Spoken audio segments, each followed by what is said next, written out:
আসসালামু আলাইকুম, আশা করি সবাই অনেক ভালো আছেন। আজ ভিডিওতে আপনাদেরকে দেখিয়ে দিব আপনার অ্যান্ড্রয়েড মোবাইলের স্ক্যান ফর নিয়ারবাই ডিভাইস সেটিংটা চালু থাকলে কিভাবে সেটিংটা বন্ধ করবেন।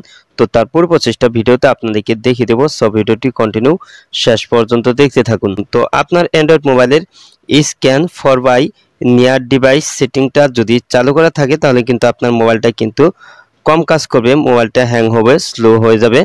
তো এই সেটিংটা আপনি অবশ্যই বন্ধ করে নেবেন যদি সেটিংটা আপনার চালু করা থাকে।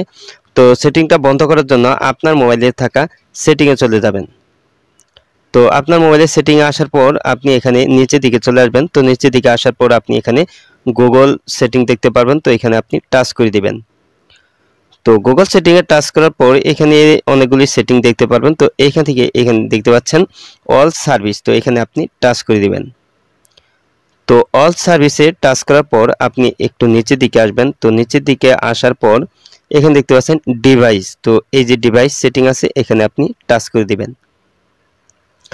তো তারপর এখানে দেখতে পাচ্ছেন আমার এখানে কিন্তু স্ক্যান ফর নিয়ার বাই ডিভাইসটা সেটিংটা কিন্তু চালু করা আছে।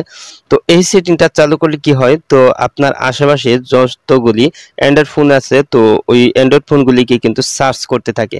সার্চ করার সময় কিন্তু আপনার চার্জটাও কিন্তু কমে যায়, আর এটা কিন্তু মোবাইলটা কিন্তু হ্যাং, স্লো কাজ করে, স্পিডে কাজ করবে না। তো এই সমস্যাগুলি হতে পারে। তো এই সেটিংটা অবশ্যই আপনি এখানে যদি চালু করা থাকে তাহলে আপনি এখানে টাচ করে দিয়ে এই সেটিংটা আপনি বন্ধ করে দিবেন। তো দেখতে পাচ্ছেন সেটিংটা বন্ধ হয়ে গেছে। তো তারপর কিন্তু আপনার মোবাইলটি কিন্তু আর কোন নতুন ডিভাইস খোঁজার জন্য কিন্তু স্ক্যান করবে না, সার্চও করবে না। তো তারপর কিন্তু আপনার মোবাইলটি কিন্তু আর কোনো স্লো কাজ করবে না, হ্যাং হবে না। তো আশা করি আপনি বুঝতে পেরেছেন। তো এভাবেই কিন্তু আপনার মোবাইলের যদি এই সেটিংটা চালু করা থাকে, স্ক্যান ফর নিয়ারবাই ডিভাইস সেটিংটা চালু থাকে, তাহলে কিন্তু আপনি বন্ধ করে দিতে পারবেন। আজ এই ছিল ভিডিওটি শেষ পর্যন্ত দেখার জন্য আপনাকে অসংখ্য ধন্যবাদ। ভিডিওটিতে অবশ্যই লাইক দিবেন, আর কিছু জানার থাকলে কমেন্ট বক্সে জানিয়ে দিবেন। তো আপনি আমার এই চ্যানেল নতুন ভিজিট করে থাকলে এরকম ইন্টারেস্টিং ভিডিও পেতে ফেয়ার টেক ভিডিও ইউটিউব চ্যানেলটি সাবস্ক্রাইব করে পাশের বেল আইকনটি অন করে দিবেন সবার আগে নতুন ভিডিওর নোটিফিকেশন পাওয়ার জন্য। পরবর্তী ভিডিওতে আবারও দেখা হবে। ভালো থাকুন, আল্লাহ হাফেজ।